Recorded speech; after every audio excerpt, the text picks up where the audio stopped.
ফুলগুলো দেখাচ্ছি দেখুন, ফুলগুলো দেখে নিশ্চয়ই এবার বুঝতে পারছেন। আর গাছের পাতাটা দেখলে তো বুঝতে পারবেন, যারা অ্যাকচুয়ালি গাছ চেনেন তারা তো বুঝতে পারবেন।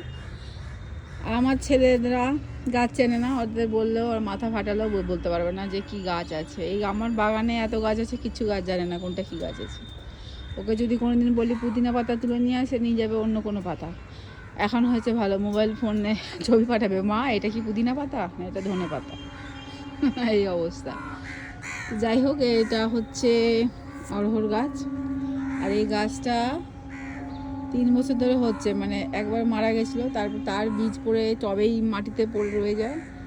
মা এনেছিল আমার মামার বাড়ি থেকে, মামার বাড়ি থেকে গাছের বীজ এনেছিল, দিয়ে ফেলেছিল, সেখান থেকে এই গাছ বেরিয়ে গেছিলো, বিশাল বড় হয়েছিল আগের বারে গাছ। আমি ভেবেছিলাম প্রচুর অড়হর হবে, বাট সেরকম কিছু হয়নি। এই তো চলে এসছে একদম পালিয়ে গেছে। তো দেখুন এখন কি দেখো কতগুলো সিম তুলেছি দেখো। দিয়ে এই অড়হর গাছে দেখুন কত ফুল হয়েছে, ফল হবে কিনা জানি না, বাট ফুল প্রচুর হয়েছে।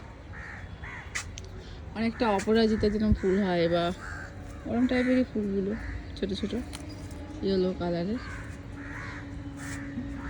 এই হচ্ছে সেই আমার বিখ্যাত অপরাজিতা গাছ। এই অপরাজিতা বলছি, অড়হর গাছ। আমি ভুল বললে এবার আমার ছেলে শুনলে বলবে হ্যাঁ তুমিও তো ভুল বলছো। ওকে, টাটা।